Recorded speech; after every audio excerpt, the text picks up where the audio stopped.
historinë e kriminalitetit, ka raste që shkëputen nga e zakonshmja. Histori që sfidojnë logjikën dhe vijnë në kufit mes realitetit dhe legjendës.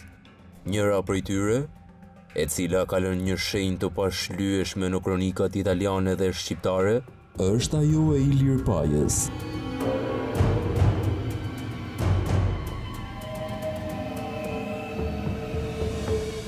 Një emër që rezonoi si një këmban alarmi për sigurinë maksimale të burgjeve. Ajo që ndodhi në Firenze, atë natë të errët, nuk ishte thjesht një aratisje, ishte një demonstrim force, mendje mprehtësie dhe një vullneti të pathyeshëm për liri.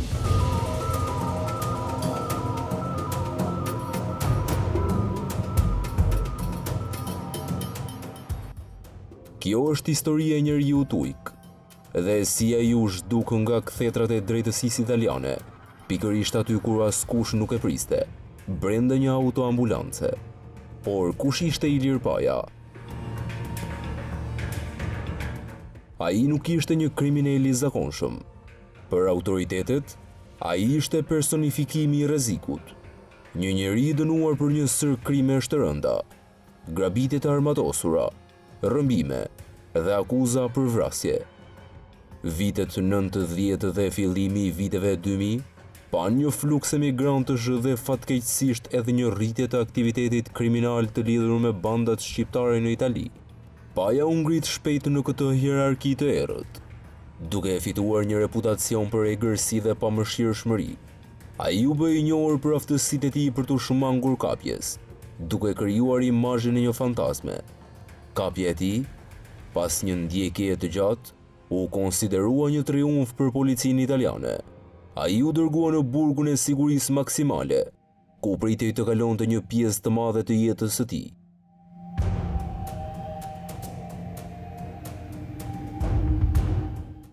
Burgu i Firenzes. Vendet e tilla nuk janë krijuar thjesht për të ndëshkuar, por për të izoluar, për të garantuar që personat më të rrezikshëm të mos kenë asnjë kontakt me botën e jashtme, asnjë mundësi për të planifikuar apo ekzekutuar. Paja u trajtua si një burgosur i kategorisë së lartë të rrezikshmërisë. Megjithatë, pikërisht në këto kushte ekstreme, mendja e Pajës filloi të punonte. Aratisjet më të mëdha nuk nisin me një vrim në mur, por me një plan të lindur nga vëzhgimi i imët i rutinës. Paja studioi çdo lëvizje të rojeve, çdo ndryshim turni, çdo pikë të dobët në sistem, dhe një pikë e tillë ishte rutina e tij mjekësore. Shëndeti i dobët, real apo i simuluar, shpesh ka qenë çelësi i aratisjeve nga burgjet e sigurisë maksimale. Kur një i burgosur duhet të shkojë në një spital të jashtëm, ai largohet nga muret e forta të burgut dhe transportohet në një mjet që, për natyrën e tij, është më pak i sigurt: autoambulanca. Ilir Paja, përmes ankesave të vazhdueshme për probleme shëndetësore që kërkonin ekzaminim të specializuar, arriti të binte autoritetet për nevojën e transferimit. Dhe ky transferim u caktua. Detajet e planit të Pajës, të zbuluara më vonë nga hetimet, zbuluan një nivel të ftohtë koordinimi dhe ekzekutimi. Aratisja nuk mund të bëhej vetëm. Paja kishte nevojë për ndihmë nga jashtë. Një celulë e mbështetësve e përbërë nga persona të besuar. Ky bashkëpunim nuk ishte thjesht një pritje në një cep rruge. Ishte një plan i koordinuar me kohë. Pika kyçe, transporti. Natën e caktuar, Pajën e shoqëronin 2 agent policie në autoambulancën që e çonte në spital. Ai ishte i lidhur me pranga. Rregullat e sigurisë, në teori, duhet të ishin maksimale. Megjithatë, këtu ndodhi ndërprerja e rëndë e protokollit.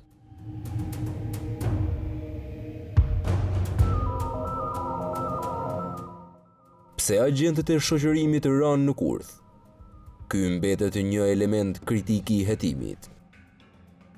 Ishte një natë vjeshte. Qyteti i Firenzes ishte zhytur në qetësinë e zakonshme, ndërsa autoambulanca ecte në rrugët periferike. Askush nuk e dinte se brenda atij fugoni të bardh po luhej një nga dramat më të mëdha të sigurisë.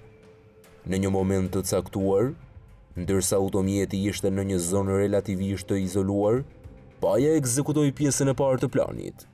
Raportet sugjerojnë se ai përdori një mjet të fshehur, madje një thik të vogël apo një prerëse e cila ishte fshehur me mjeshtëri gjatë gjithë kontrolleve.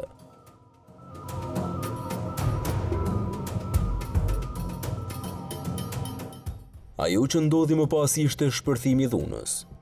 Paja sulmoi agentët e shoqërimit. Këtu ndahen versionet, por thelbi është se ai arriti të çlirohej nga prangat dhe të merrte armën e njërit prej tyre.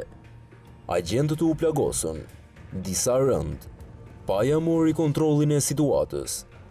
Ai e detyroi shoferin të ndalonte. Në momentin kur autoambulanca ndaloi, një automjet tjetër, i drejtuar nga bashkëpunëtorët e tij, u shfaq si një orë. Ky ishte momenti i fundit dhe më vendimtar.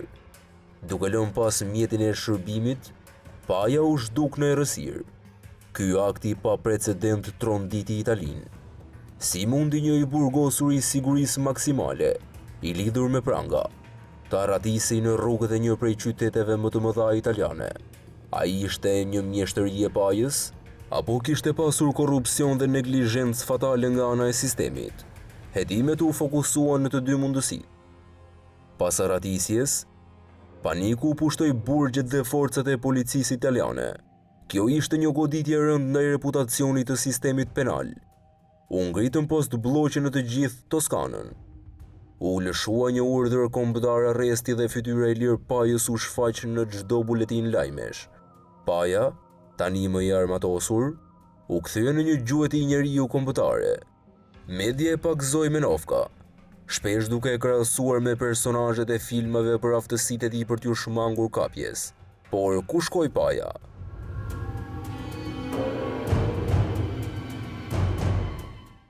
Spekulimet ishin të shumta. Teoria e parë ishte kthimi në Shqipëri. Shumë mendonin se ai ishte larguar menjëherë drejt vendit të tij, ku ndoshta mund të fshihej më lehtë në zonat e izoluara, duke shfrytëzuar lidhjet e tij kriminale. Teoria e dytë është fshehja në Italinë Veriore, duke u zhytur në komunitetet e mëdha të emigrantëve, ku ishte më e vështirë të gjendej nga policia lokale. Për muaj të tërë, Paja mbeti një fantazmë. Çdo raportim për një grabitje të armatosur apo një veprim të dyshim të vinte polici në lëvizje. Ai nuk ishte vetëm një kriminal i arratisur, por një simbol i sfidës ndaj ligjit. Pas këtij episodi, protokollet e sigurisë për transportin e të burgosurve të rrezikshmërisë së lartë u rishikuan dhe u ashpërsuan ndjeshëm. Arratisja e Pajës shërbeu si një mësim i hidhur se asnjë sistem nuk është absolutisht i pagabueshëm, dhe se njerëzit me vullnetin dhe mendjen prehtësinë e Pajës do të shfrytëzojnë edhe pikën më të vogël të dobët. Gjuetia për Ilir Pajën vazhdoi, derisa fati i tij u vendos. Pas disa muajsh, ai u kap sërish nga forcat e policisë italiane, mbase si pasojë një informacioni të saktë apo një gabimi të bërë nga vetë ai. Kapja e tij u prit me lehtësim. Paja u dënua edhe për arratisjen dhe plagosjen e agentëve. Arrestimi i tij dha fund kësaj legjende urbane të arratisjes, por historia mbeti.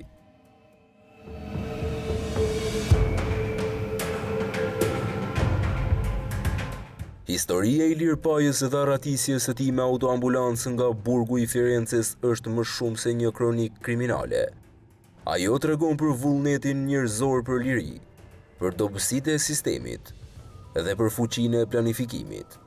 Në burgjet e sigurisë së lartë, Ilir Paja mbetet një kujtesë.